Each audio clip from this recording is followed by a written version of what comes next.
Good morning, or depending on when you're watching this, good afternoon, good evening, or good night. My name's Ross, and I was always told how to voice radio, so today, we know what the Celestial Storm promos are going to be, pre-release promos. So it's time to do the same thing I do every time this happens. We're going to rank them, and we're going to tell you which ones are the best, which I suppose is ranking them. But hey-ho. Quick shout-out on Twitter to at Ossietra25, I'll pop it on the screen, who did tweet an image of Manectric, and then I replied, do you have the full image?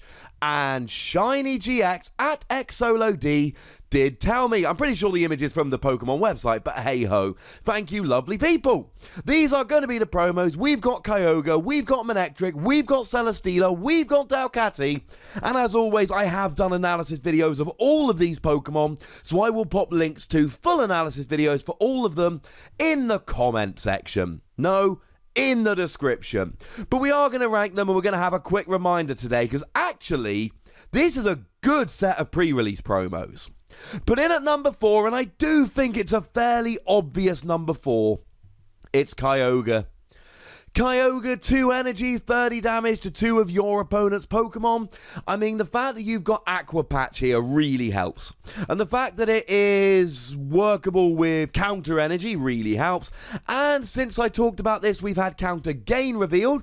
If you're behind on prizes, your attacks for the Pokemon to which this is attached cost a little bit less, 1 colorless less, to be perfectly blunt. So it's alright. I quite like it as a kind of spreading damage, and I know that Tapu Koko does 20 to everything for a double colorless energy, but 30 is better than 20. That's 2 hits on a route rather than 3 hits on a route. Also, clearly, if you're playing something like a Greninja GX deck, Kyogre is going to see a little bit of love there, because you're already playing Aqua Patch, and both Greninja and Frogadier do spread a little bit of damage around the field, and then in comes Kyogre to do its thing. I quite like it as a tech in a water deck. Now, free energy, 120, and it can't attack next turn. I mean, that's nothing to get particularly excited about. But then again, you've still got counter energy, you've still got counter gain, you've still got Aqua Patch, and it's 120. The problem is, nothing relevant is weak to water at the moment. Sad face. In at number 3, Celesteela, but I think Celesteela is a legitimately good card. Now, it's got 140 HP, which is huge for a Pokemon which is a basic non-GX and only gives up 1 prize. That's pretty sick. And it's got 1 attack, and it's 160 for 4 energy. And even bearing in mind you could play this with stuff like Magnezone or stuff like Solgaleo Prism Star, and even bearing in mind that pre-rotation you can use Max Elixir, no, this is too expensive. Wait, Ross, we can use Beast Ring for this. No, it's too expensive. The good news is that if the sum total of each player's remaining prize cards is exactly 6, it costs 1 metal energy. And let's be perfectly clear about this. 160 for 1 metal energy is phenomenal. Over the top phenomenal. You add 10 damage, maybe something like a Delmise or a Fighting Fury belt, and you're already hitting up there to get a Tapu Lele. Something like a Gardevoir doesn't stand a chance here because you're hitting for weakness, and then if you add a Choice Band, then you're up KOing most of the good Pokemon in the format, like Buzzwole and like Ultra Necrozma. But the only stuff you're not getting is Zoroark at 210, but Choice Band and a couple of Dalmise can even get that for you. If you're playing a metal deck, by which I mean any deck playing Metal Energy or Rainbow Energy, or even something like Counter Energy that could count as it, you really need to consider playing 1 Celesteela. Being able to get a 1-hit KO on a GX for 2 prizes for a single energy is nuts, and people will take advantage of this. It's going to be amazing. Now, the one thing I will say is, obviously, you're not always going to be able to get this working. There's going to be plenty of games where you've got 7 prizes remaining total, someone KOs a GX and you're down to 5 prizes remaining total, and you never have that time where you've got 6 prizes between you. I don't really care. because there's going to be plenty of games where that's not the case. There's going to be plenty of games where you are going to have 6 prizes remaining between you and 160 for 1 metal energy. It's a basic. It's 1 card in your deck. It is got to be worth a test. And in a pre-release, as soon as 2 prizes have been taken total, oh, it's nuts. In at number 2, Delcatty. And really here, it is all about the ability, because it's weak to Boswell and it doesn't have much HP, and the attack is, to be blunt, a little bit underwhelming. No, ladies and gentlemen, it's about the ability. When you evolve up into Delcatty, you can take 2 supporter cards from your discard pile and put them into your hand. It's crazy good.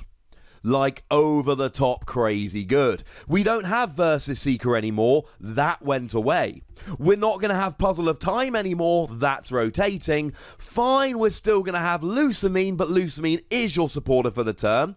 So you play it, and then you've got to actually wait a turn to use that supporter. Yeah, we're still going to have Power Pad, but that puts a supporter into your deck. You're then going to have to find it in your deck before you can play it. You see where I'm going with this. We don't have good options for reusing supporter cards at the moment. And yes, it's a stage 1, and yes, it takes up space in your deck, and yes, it takes up a space on your bench. But how many games have you played lately where you would have won if you had a Guzma? You would have won if you just draw that Guzma before your opponent. You would have won if you hadn't gone without a Cynthia for 7 turns in a row. You would have won if you could have just found that ace roller. Or you had to play a Professor Sycamore early in the game and get rid of all your Guzma, and then you couldn't get them back. Delcatty, ladies and gentlemen, solves all of these problems and more. It is crazy, over-the-top good, and I love it. And there's going to be plenty of decks that cannot find space for Delcatty. But there's going to be plenty of decks that can. And by process of elimination, number 1 must be Manectric. I adore Manectric. Manectric is great. Now, the ability is reminiscent of Talonflame, though not exactly the same. You can pop it down on your field if you start with it, and you're going second. There we go. Now, Talonflame, you could be going first or second. Manectric, you have to be going second. And Manectric, you can put it in the active or the bench, whereas Talonflame could only be active. The other thing this means is that you could potentially put down up to 4 Manectric to begin the game, but what are the chances you're actually going to have 3 or 4 in your hand at the beginning of the game? Because you can't draw extra cards here. The fun thing is, if you're against some deck like Wailord, for instance, and your opponent's not playing, this would obviously have to be expanded, and your opponent's not playing many Pokemon and they mulligan like 17 times, that will increase your chances of getting multiple of these into play. And it's got free retreat, and for just a single lightning energy, you get to do 40 damage, and you get to attach 2 extra energy from your hand. I cannot tell you how useful this is going to be. Single energy attack, 40 damage, and you accelerate 2 energy. Oh yeah?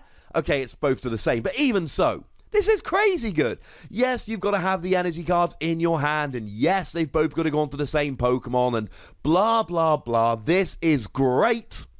I expect this to see a lot of play. I expect a whole bunch of people to be using this and using it as a setup Pokemon. Bearing in mind it's coming out right as Talonflame is rotating, not only is it the natural successor to Talonflame, but I would argue in a lot of ways it's actually better. The thing is, a lot of the time with Talonflame, people would play an N, and then you would lose those 2 cards you just searched for. Here, you attach those 2 energy cards straight away, and then it doesn't matter. Your opponent cannot undo what you just did, whereas Talonflame, your opponent would just be like, oh, play an N. And alright, N's rotating out, but they could still do something like play a Judge. No.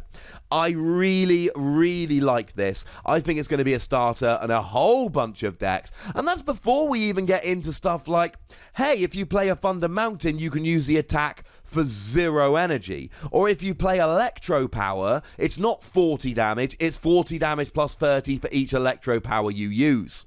It's great. I feel really comfortable with the order here. Kyogre's a clear number 4. Manectric's a clear number 1. I do think if you wish you could swap round the other two, but generally speaking, I feel good about this. But tell me, ladies and gentlemen, which one of these you want. When you go to your pre-release and you open up that pre-release pack, which of these 4 Pokemon do you want staring back at you? Let me know. Tell me what you think. Go nuts.